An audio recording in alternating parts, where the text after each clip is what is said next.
Secret Mom Hacks, episode number 43. My name is Krista, and I am your host. It's November 29th, 2023. And for those of you who celebrated Thanksgiving last week, I hope you had a safe, fun, and filling turkey day. We hosted our family in our home, and it truly was lovely and perfect. We started off the day with my husband and I running a 4-mile turkey trot around our downtown community. Now, for those of you who don't know, I started running a few years ago and I absolutely love it. If you go back and listen to episode number 23, you can hear all about why I love running, how it's helped me in my weight loss and fitness journey, and why I think it's the perfect workout, especially for busy moms. Anyway, this turkey trot was the first holiday race I've ever done, and it was so much fun. I would totally do it again. Now, I have a little confession I have to share with y'all, though.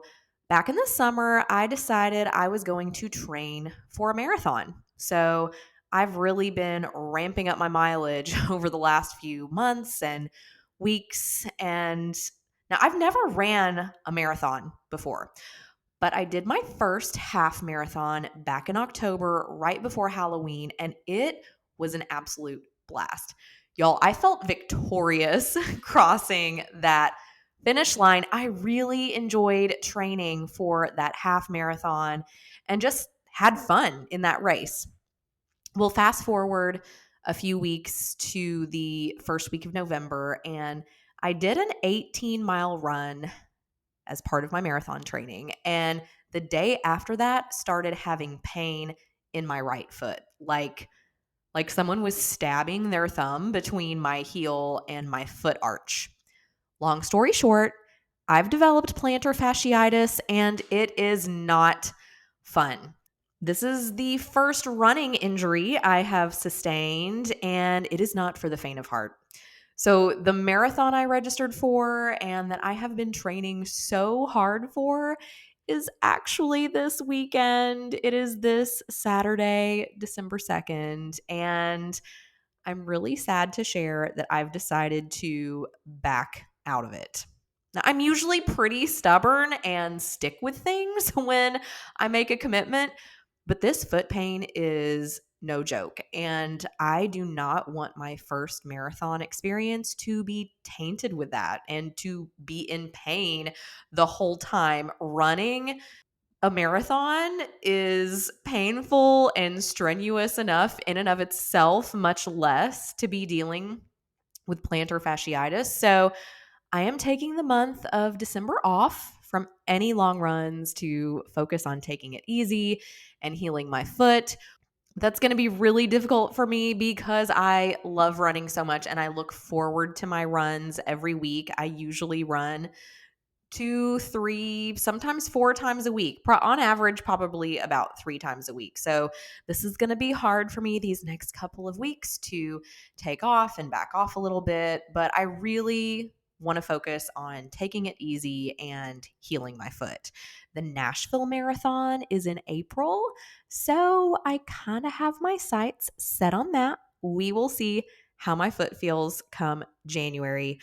But I just wanted to share that with you if you have been following my running journey. I'm a little sad and disappointed that my marathon has been derailed and pushed back, but I am determined to run one. It's just not going to be on that original timeline. Okay, I'm going to get us back on track with introducing today's episode. Last week, I shared part 1 of my fun interview with Vanessa Flores of Kettlebell Kickstart. So if you haven't listened to that episode yet, I highly recommend going back to episode 42 so you can hear the first half of our conversation. In today's show, we are diving into part 2 of my chat with her and talking all about why and how busy parents can make time for fitness and or some type of physical activity. Plus, we go into meal prep basics and healthy snacks for kids. I love the great tips she shares for quick, easy, and healthy meals, which as we go into the holiday season, I think it's probably safe to say we can all use some help and insight in that department. But before we get into all that, I just want to say thanks for tuning in, Mama. I started this podcast because babies don't come with instructions. As of this recording, I am chasing around a 5-year-old that no amount of Googling, mom groups, or books were able to prepare me for. There's a lot of stuff people don't talk about when it comes to pre pregnancy, during pregnancy, and postpartum. And as someone who was previously terrified of all of the above, I am here to help you pull back the curtain on all of it. And every now and then, it may get a little messy. We may share a little TMI, but that's why you're here, right? My goal is you will leave every episode feeling refreshed, inspired, and hopeful, knowing you are not on this mom journey alone. Now, there's a lot of subject matter to cover when it comes to mom life, and we are covering it all. So let's jump into part 2 of my conversation with Vanessa Flores of Kettlebell Kickstart. Emotional eating can be a hurdle for many folks. And just speaking personally, there have been moments where I have been a stress eater, for example. So if I'm just in all my feelings and feeling stressed, it's like, oh my gosh, give me just this mountain of candy, because all I want to do is eat all the M&Ms and a little Snickers bar and like just a handful of candy. Thankfully, I've broken myself from that habit. But how do you address emotional eating in your program, and what advice can you offer for breaking this cycle? Yeah, a lot of our program, although we do the nutrition and the fitness piece, a lot of it is the mindset piece. The emotional eating is a big piece of it.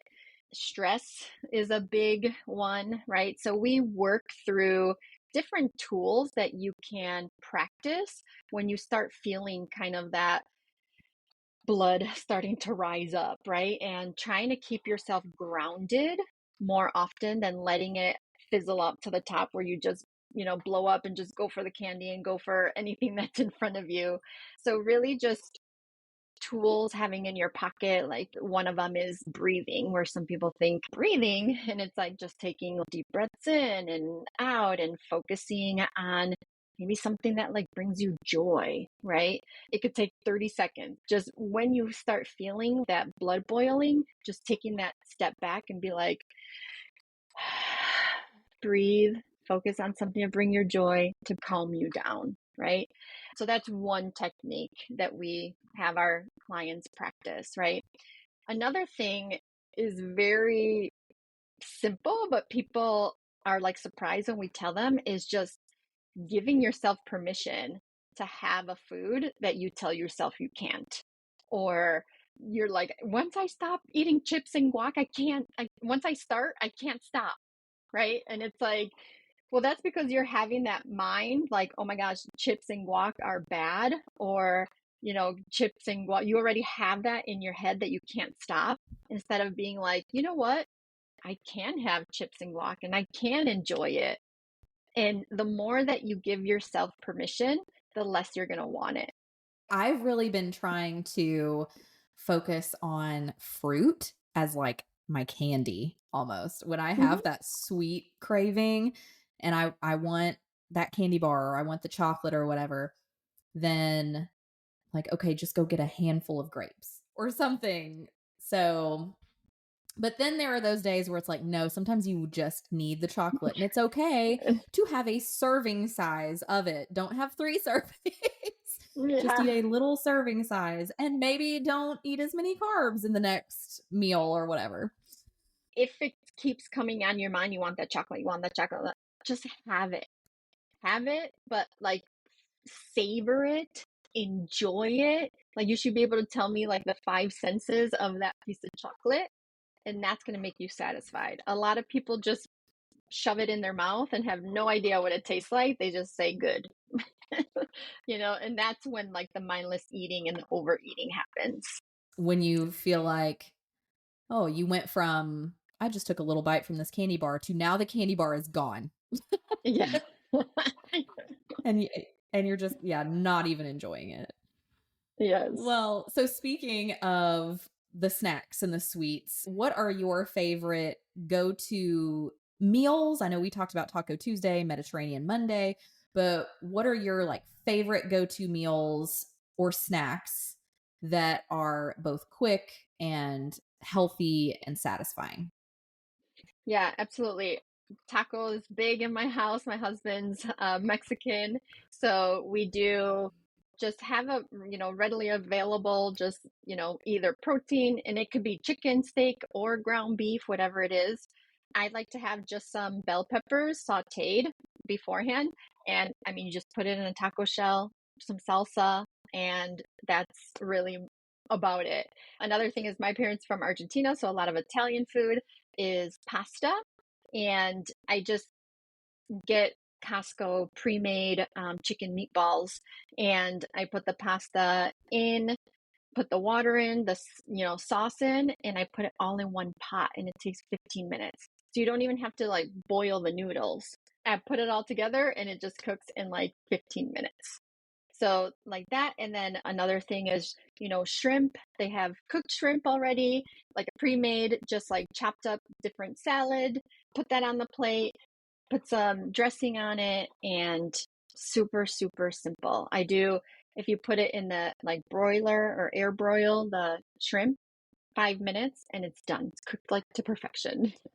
So just like I said, very simple, very quick things that you can just throw together will make it so, so much easier. And then my go-to snacks, I love Lara bars are my big go-to. Greek yogurt is my big go-to with some fruit, some honey. I like a little bit of granola for that little crunch. I also love to have just like a handful of mixed nuts. I just make sure they're unsalted. What else? Hummus. I love hummus with veggies. That's always a great, go-to snack. My kids love it too. I love Simple Mills crackers to go with it too if I want some of the, salty with the veggies and the hummus. All great quick options. Now, let's take a quick break. Hey, Secret Mom hackers. Are you a budget savvy family looking for a financial tool that can help you take control of your spending and savings? Well, I've got something fantastic to share with you. Cube Money. Cube Money is the ultimate budgeting solution that's tailor-made for families who want to manage their money with ease and precision. Here's why our family loves it. It's just like the envelope system we all know, but digitized. Imagine the simplicity of old school envelope budgeting, but with a modern twist. Cube Money digitizes the envelope system, allowing you to allocate funds to specific spending categories right from your smartphone. It's like having a set of virtual envelopes for groceries, entertainment, and more, all in one app. The whole family benefits. Cube Money isn't just for individuals. It's designed to accommodate the needs of your entire family. You can set up sub-accounts for your spouse and kids, helping everyone stay on the same financial page. It's a powerful tool for teaching financial responsibility to your children. Stress-free savings. Planning for the future is a breeze with Cube Money. You can easily allocate funds for savings goals, whether it's a family vacation, a new home, or an emergency fund. It's all about turning your financial dreams into reality. So if you're ready to simplify your family's budgeting, track your spending with precision, and achieve your financial goals, give Cube Money a try. Visit their website at Cube Money to learn more. That's QUBE money.com to learn more and use the discount code SECRETMOMHACKS, all one word, SECRETMOMHACKS, to get 2 months of their premium or family plans for free. Cube Money, on a mission to see you live more and worry less. Try Cube Money today. Now back to the show. What would be some of your favorite healthy snacks for kids? Because my sweet little one wants all the sugar, and Mm-hmm. because it has gotten to the point where I have had to tell, she loves gummies, in particular Paw Patrol gummies, because no joke, to her, the Paw Patrol gummies taste different than the plain old just normal fruit gummies. So Yes. she says, maybe they do. I don't know. I haven't done the comparison. But I have had to restrict her. One day I know she ate 3 little snack packs of gummies, and so now I have to be very mindful and tell her, "You get 1 gummy pack a day." Mhm. And when she's made it through that, then it's a cookie. It's not like we have a pantry full of cookies and sweets, but we do have a couple to eat in Mhm. moderation. Sure. And I'm just curious what I've tried to get her on nuts, and she doesn't have any nut allergies or anything like that. And that's almost like it's a last resort for her. She'll do the squeezy pouches of the applesauce, and she waxes and wanes on her fruits. One day she loves blueberries, and then the next Mhm. day, those are the well tasting things I've ever had in my life. And same with strawberries and like all the fruit. So I'm curious with your kiddos, what are some of their go-to snacks that are healthy and that they enjoy? Yeah, they love, I don't know if you've seen the Good Bear. They're kind of like fruit roll-ups, but they're made with dried fruit. They love those. There's another one called I have Foot Thief, I think it's what it's called. You know those long, skinny, like sugary strings? Yes. They have those. They have those at Costco. They love them. They Okay. taste just like them. They also love Lara bars, just like I do. They love it's funny because the more that I eat it, they like it too. They love hummus and crackers. Like their lunches is always like some veggies, hummus and crackers, some fruit, and then I'll put one of those little either Good Bear or those string sugary foot thief in their bento box too. And anytime I ask them if they want me to make them something else, they're like, "No, we like that." Or I'll sometimes put like the, cheese string in there. They love, I get them like the Stonefield yogurt, either drinks or tubes. They love those as well. But yeah, those are mostly the go-to snacks when I'm like going down the aisles of the grocery store. Yes, I get it.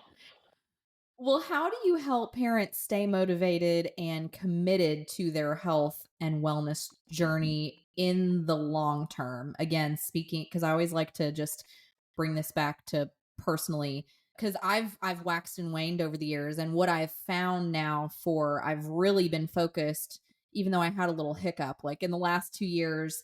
The reason I had that hiccup was because I didn't necessarily have a goal. The reason I'd had this period of weight gain is because I didn't have a goal of a race.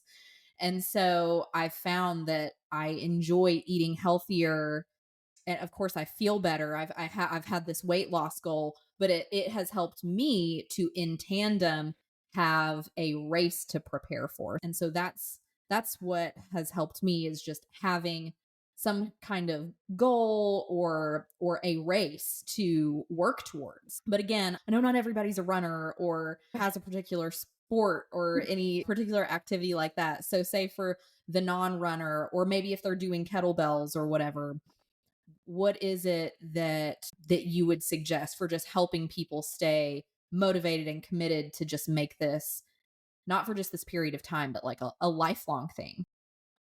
Yeah, the biggest thing is we help our clients focus on doing like if you're working out, obviously finding something that you enjoy. We've found that with kettlebells, people see their progress so fast that they're like motivated to do their next workout to see how much more they can improve, how much, stronger they can get. And so finding things that get you like excited to keep, showing up is key. And really like looking at exercise as a way of feeling good, feeling the difference of how you feel when you work out versus I'm doing this because I need to lose weight. I'm doing this because I want to burn calories, right? So looking at is like, how do you feel after a workout? Feeling the difference versus doing it because you want to burn calories or lose weight is going to be the differentiating factor of being motivated to get that workout done or not, right? So keep things snack size, keep things very simple, keep them in a time that is realistic to you. A lot of people, when they start, want to go all out and I'm going to work out 5 days a week, right? And then they notice that they can't keep up with that. And then they feel like a failure, right? Because they weren't realistic with what's going on in their life, what season they are in life, accepting where you're at currently versus where you were 10, 15 years ago, and really doing the things that you can do now with your family, with your kids, with your job, all the responsibilities. So just being very realistic with what you can do, finding something that you enjoy, finding something that you can see your progress pretty quickly. So it motivates you to be like, wow, I want to get better at that. I want to do better just for yourself, not for any other reason. Well, I have seen some phenomenal success stories from your clients because, of course, I'm following you. We're connected on Facebook and on Instagram, and I've been over to your website and everything. So, of course, I encourage listeners to definitely check Vanessa out all across the interwebs to see what she's up to and offers and what clients are saying about kettlebell kickstart. But just off the top of your head, can you share a story or two from parents who have embraced what you all offer through Kettlebell Kickstart and just share any inspiring examples from what those folks have experienced? Yeah, we had a client, she joined like right in the midst of like everything happening. She had a newborn, she had a baby in daycare. Her husband went to work in Poland for a week and no one lives close to her. So she's like flying solo and she like decided to jump in the program at that point. Again, just looking at being able to be flexible with the workouts, being able to, even though we have a program laid out for you, she's able to switch around the days, the time of day, keeping everything very simple, like I said. And the workouts are like 20, 30 minutes. So she knows she can just get them done. And she works from home sometimes, she works out of the office other times.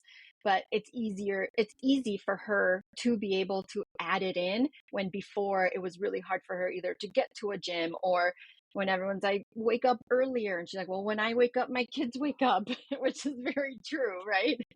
So just finding just those little moments. There's times where she breaks up the, workout. Like when I have 5 minutes, let me get part one done. And then later on, she's like, okay, I have 10 minutes. Let me get part two done. And being okay with it. Like you said, do something rather than nothing. Right. And she's really done really good with planning meals for the week, and she preps it as best as she can, and then as the week goes on she adjusts as she needs to. Like nothing has to be mandatory. You have to follow ABCDE or else it won't work. So knowing you have that flexibility, knowing that it doesn't have to take a lot of time to get things done. She's like, before it took me forever to lose weight, I'm down like 10 pounds the last time I, talked to her.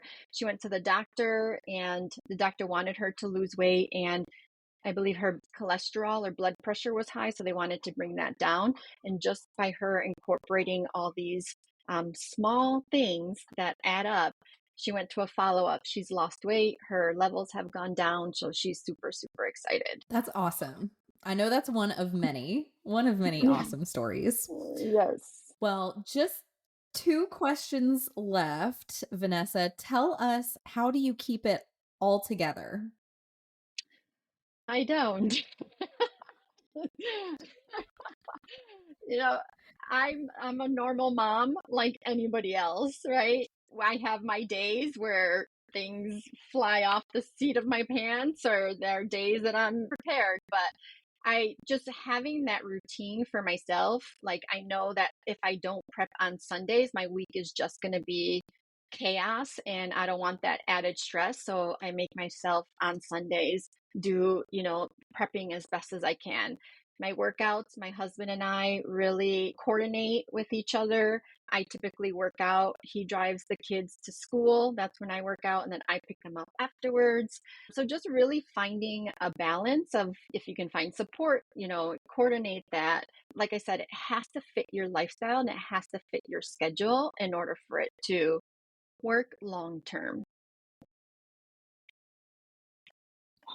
And what is one tip, trick, or piece of advice that you would share with another mama right now? So, one thing that I have that has helped me with my kids sleeping at night. Sometimes they want to like stay up until who knows what time. They're not tired, but really they are. is I've downloaded an app called Moshi and also the app Calm, and they just have stories and it's very calming and like meditating. And I just stick it under the pillow and I'm in there with them, and it helps them just ground and go to sleep. So that's one thing that when I heard about that, I'm like, oh my gosh, I have to try that. And it's been help. My kids now are like, can we hear a story? Can we hear a story? So that would be one tip or hack I would give to moms. Love that. I don't think I've heard of Moshi, but I have the Calm app. I use it personally for myself every now and then, but I've not used it for my daughter, and that's something I feel like over the last week or so it has been when her bedtime has rolled around, she's like, "I'm not tired." And of course, if we're having really lots of fun doing something, "I'm not tired, Mhm. mommy. I'm not ready for bed." When it's like, "Honey, you have not had a nap today and it has been a full day. I know you're tired. You are just fighting it." But that's good to know. I hadn't even thought about using Calm with her. Mhm. I'll have to remember that next time she's like, "I'm not tired." Well, let's try this. Yeah, they have Okay. a kids section. That must be new because or maybe I'm just not using the app enough myself and I just didn't notice it. But I have that app on my phone right now and I get the alerts from Calm, how are you feeling right now? I get the notifications from Calm. So that's funny. I've got to get in there and explore a little more. Yeah, sure. Well, what is something I didn't ask you that you feel is important to include with all of this? The biggest thing we talked about health and fitness and moms, we tend to take the brunt of everything. We tend to put ourselves on the back burner and not take care ourselves. We take care of everybody else first, and leave ourselves. We're easy to cancel on ourselves. All the things that we want to do, we just put it off to the side. And my biggest thing is like, take care of you first in whatever capacity that is, even if it's at taking like a 5-10 minute mental break, but really take care of you first. Because I always say, if something happens to you, what's going to happen to everybody else, right? So really taking yourself as a priority. It's not selfish, it's necessary. That is a wrap for today's episode. I'd like to extend another huge thank you to Vanessa for making time to speak with me. Don't forget to check out her socials linked over in the show notes at secretmomhacks.com/episode 43. You will definitely want to follow along for smart ingredient swaps, simple, healthy meal plans for busy parents, and quick, effective workouts you can access anywhere. I'm curious what your favorite part of our interview was. I hope you're walking away inspired with tips either for yourself or that new mom you know. If that's the case, please subscribe for free if you haven't already. Give me a 5-star rating and leave a review sharing your favorite takeaway so far. Don't forget to stop by secretmomhacks.com where you can find transcripts, resources, and more. Stay tuned for next week's episode, and until then, you've got this, mama.